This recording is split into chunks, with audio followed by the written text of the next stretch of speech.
Welcome to part number 2. So the first segment I told you a bit about hanbok, the traditional Korean clothing, and my thoughts on it, how it's kind of oppressive to women when you think about it. Now, this segment, first thing I'm going to talk about is that there are actually more buses from the campus to other destinations than I realized. At first I thought there was just the bus that will take you from the back gate over to Sinchang subway station, which usually runs pretty much every weekday, and then Sundays. It doesn't run on Saturdays because all the Korean students have gone home, and Sunday nights it runs very regularly because everybody's coming back. However, there are some other buses that I think mainly run on Fridays, like the end of the week, but you have to buy a ticket for them, but it's kind of like a Greyhound bus that's run by the school. They have one that goes to Ansan, which is where my roommate Jacob lives. Another one I know goes to the Incheon bus terminal.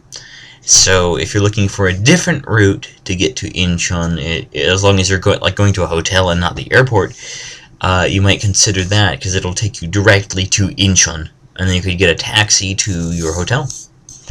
It's not what I'm doing, since I already kind of made my plans, but it's an alternative route to take.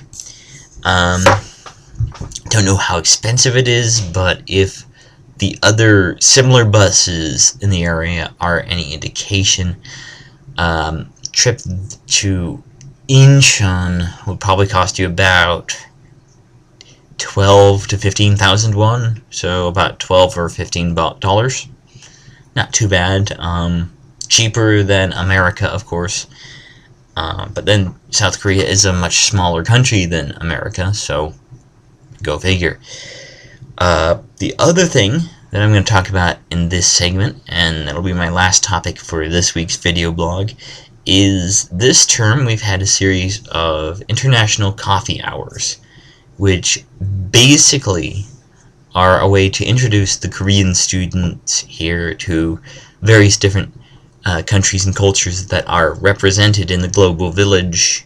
Usually we have a country or a region as the theme for the week. First one was Japan, then we had Mexico, and I think Canada was supposed to be part of that one, like the other North American countries that are not the United States, but there really wasn't anything for Canada, it was just Mexico. After that we had Southeast Asia, like Vietnam, Laos, and Bhutan was included in that, because we have one student from Bhutan who's studying in the USA. We've also had, South America was included with Mexico, because we have one student from Argentina. We also had China 1 week. China and Central Asia, so China and Mongolia and Kyrgyzstan. That's right, Kyrgyzstan. And then most recently we had West Coast United States, which was yours truly. Most of our West Coast people are from California. In fact, everybody who did something for Coffee Hour for West Coast was California, except for me. I was the one Oregonian, but I didn't get my posters until the day of, and only had an hour to make them, so they weren't very high quality, but I tried to inject some humor into them. This week, though, the theme is Christmas, which I suppose it's, Western culture. Most Koreans don't know a whole lot about it, other than it's a very commercialized holiday here. If you go to a city, even like Cheonan, or especially Seoul, there will be a lot of stores that are actually selling Christmas decorations now. And also there are different places with Christmas decorations up. It's kind of like back home, except not quite as in your face.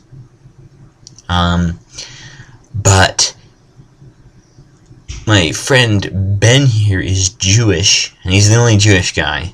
So we decided that, if they're going to have a Christmas coffee hour, we should have Hanukkah represented too. So we made a Hanukkah poster, which I think is kind of cool. Just showing more diversity from the West. But at coffee hour, obviously there's coffee.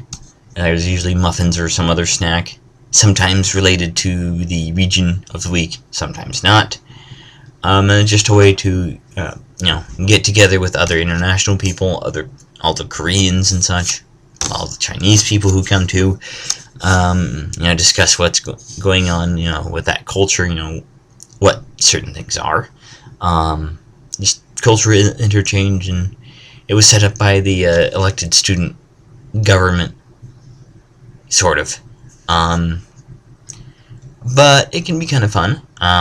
Sometimes they even have like not traditional games, but cultural games for whatever region, except for, obviously Christmas. There's not a traditional Christmas culture really per se, because it's not a country.